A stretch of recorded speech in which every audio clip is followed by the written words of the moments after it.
In this lecture, I basically want to point out some of the relevant cultural and institutional details that are important about looking at Europe as a region. And the progress of LGBTQ persons in Europe has faced a similar sort of struggle as it has in the United States and Canada and Australia.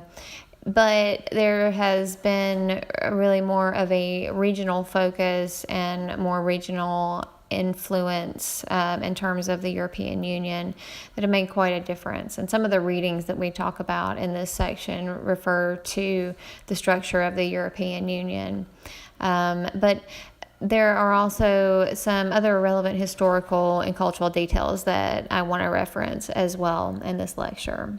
And I just want to also give some institutional background because the legal landscape that the fight for LGBTQ rights has taken place is different in the context of European politics and European structure. So we're going to talk about how they differ from the United States.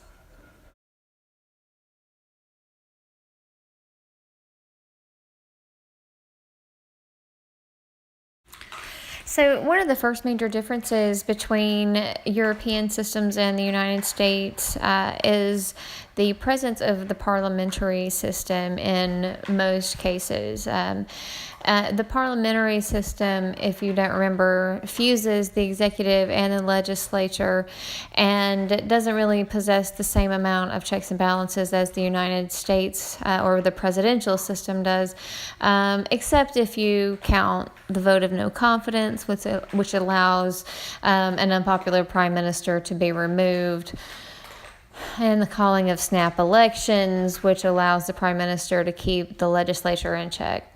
They do have the presence of presidential systems in Eastern European countries, but most Western European countries are parliamentary or some form of hybrid, which means they combine presidential and parliamentary systems. The other issue is that most of these countries are constitutional monarchies. They are constitutionally democracies, which means there are limits on what the government can do. But there are still certain ceremonial and perhaps on the official legal books, there are roles that the monarch can still play in government. But culturally, this does kind of make them a little bit different. An important detail about Europe, when we're talking about it as a continent, is that there is an important East-West divide. The institutions and the constitutions of what we call the Eastern Bloc. This includes countries that were either formally influenced by the Soviet Union or were members of the Soviet Union. And these countries have new constitutions, they have mixed human rights records, and they tend to be a little bit slower in their acceptance of the kind of gender diverse lifestyles represented by the LGBTQ community. And as I mentioned before, the European Union has some important institutional features, including human rights treaties, the European Court of Justice, and other relevant treaties that come into play when we talk about LGBTQ rights. In the more progressive countries where discrimination against LGBTQ persons was prohibited, the EU had an important role because to be a member of the European Union, you have to follow these sort of standardized rules, and the more progressive countries were able to sort of institute these at the level of the European Union. So this tended to push progress further in countries that wanted to join in.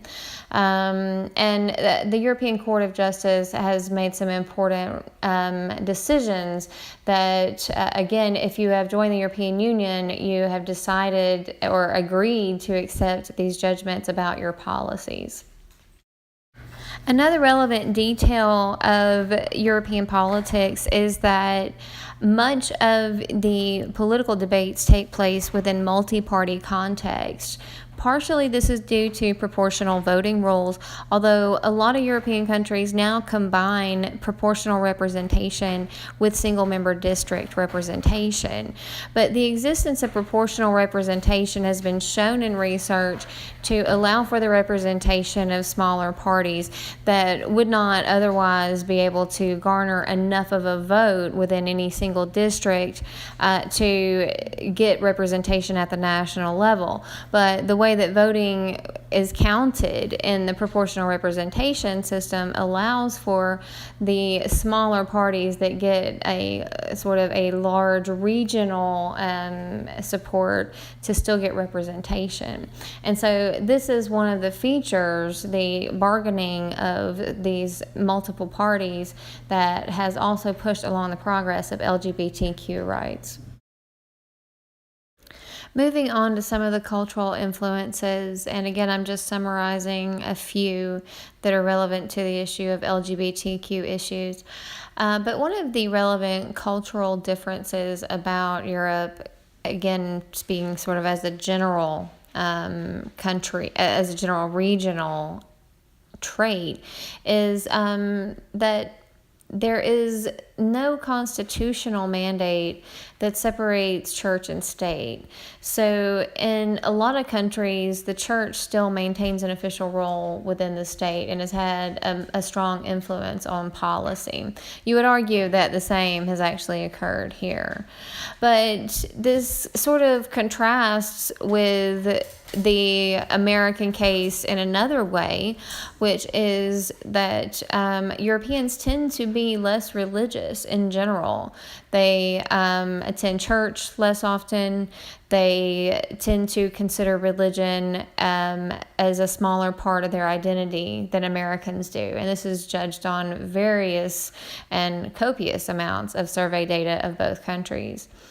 Another issue that has impacted the progress of LGBTQ persons, which has been on track since the 1990s, and really probably a decade ahead of the United States in some areas. And part of that has to do with an awareness of the damage that is done to cultures by scapegoating and by levels of intolerance that reached the levels that they had during Europe's culture wars, which occurred really in the 1920s and 30s. And this included all kinds of culture clashes between communists and fascists, but also between traditional family values promoters and the LGBTQ community, which was experiencing its most out period in history in that country at the time. And so Hitler had targeted LGBTQ persons as well as Europeans from other countries who were unfortunate enough to be there, disabled people, Jewish people, Jehovah's Witnesses, and other victims that we are somewhat familiar with. What a lot of people aren't familiar with is that gay people remained in prison after people were liberated from the concentration camps. The last thing I wanted to note is that when it comes to acceptance of LGBTQ persons, there is quite a diversity around Europe, and this chart breaks down to really two categories: the early joiners and later joiners in the European Union.